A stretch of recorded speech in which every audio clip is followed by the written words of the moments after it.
All right, welcome back. So the first half we talked about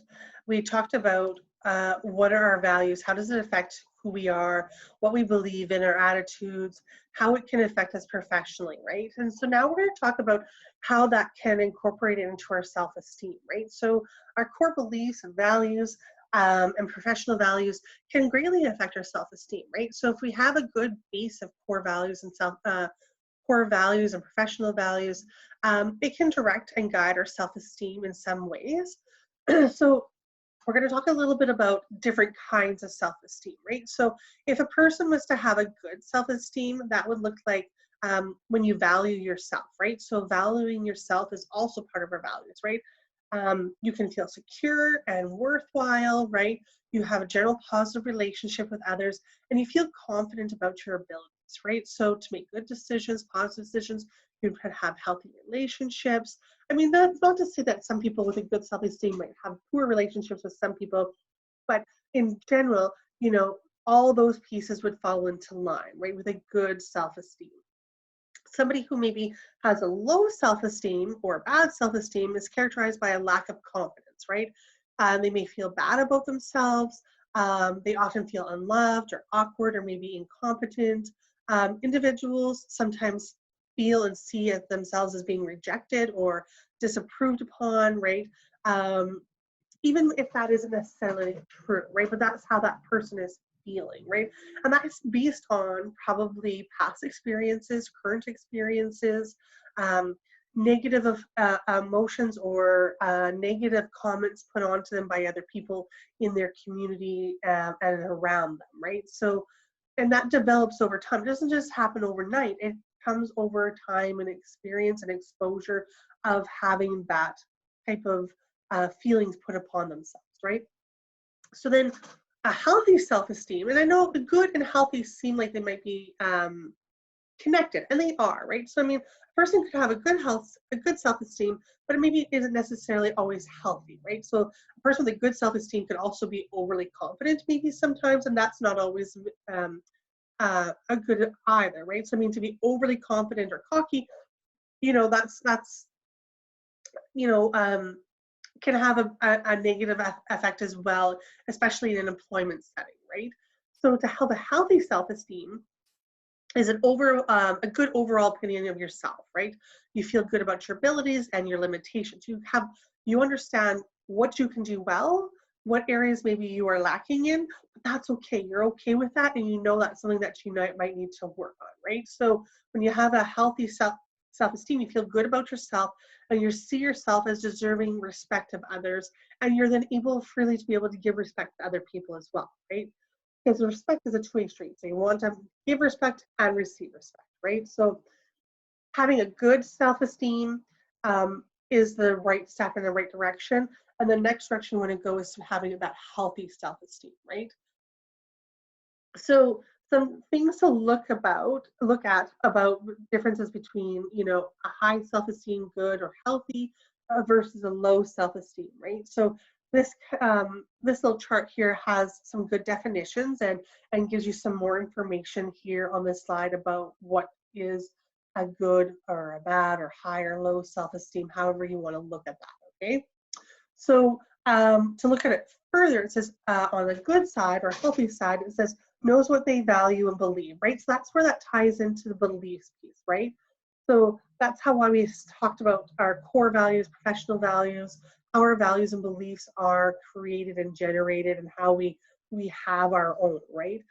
So on the healthy side, the goals are clear. They know exactly what they're trying to achieve and understand the responsibilities they have in their own life, right? So that's that core value piece, right? And so on the other side, experiences intense self-criticism, right? So a person with low self-esteem, the need for them to seek for self-approval from others. They don't believe in themselves, right? They don't feel that they are good. They're desperately seeking for assurance from other people, or to prove that they are lovable or kind of be attainable life goals, right? So I'm not going to go through each of these ones, but I want you to have a look at them a little bit further. There's a couple of core ones that I'm going to look at, right? So This one here about determination. So have determination to succeed, right? So on the healthier good side, and they know what they know that to be successful in life, they need to have consistency to strive for improvement, right? So they may feel like their skills and abilities are low, but they know that and they're okay with it and know that they need to work on that to build it up, right? Just because your skills and abilities might be low doesn't mean your self-esteem needs to be low, right? And they learn from their mistakes instead of complaining about them, right? So on the opposing side, when it's a low self-esteem, they might be defensive or hypersensitive, right? Um, they experience feelings of intense when receiving criticism for others. So they might not take criticism well. And I mean, even if you have a good self-esteem, sometimes you might not take criticisms very well either. That doesn't necessarily mean you have a low self-esteem, but a person who has a low self-esteem, um, it is critically harder for them sometimes to receive that feedback or criticism, right? So it's important to look at that. There's some more here pieces that I wanted to talk about. Again, I'm not going to go through each of them, but I just want you to see some specific ones that we're going to talk about. If you want to look at them further, you can. So I want to talk about the last one here. It says around effective communication skills, right? So a person with a good healthy self-esteem, they talk straight to the point because they have a clear idea of what they're talking about, right? And create a quality conversation that sends a message effectively. Now, I mean, even myself, I feel I have a good self-esteem. However, sometimes I can get a little bit off topic or veer around, sometimes depending on what I'm trying to talk about, right? So I think that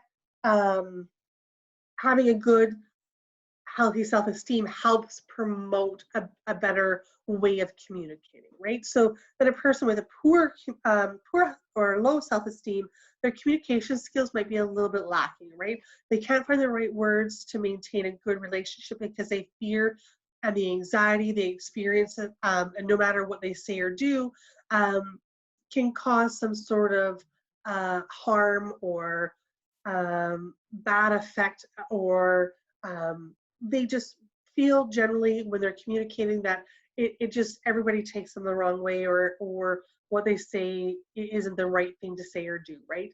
And they may resist telling others about their feelings, or they may keep it inside and not want to share at all, right? So that communication piece can then break down to the point where they see those same patterns over and over again of, relationships, employment, all those types of things continue to break down because their communication isn't great, because their self-esteem is a bit low, okay? And we can talk more about this when we go back to the YouTube, the YouTube video, the Facebook Live. We can talk about how all of these pieces affect us employment-wise, okay?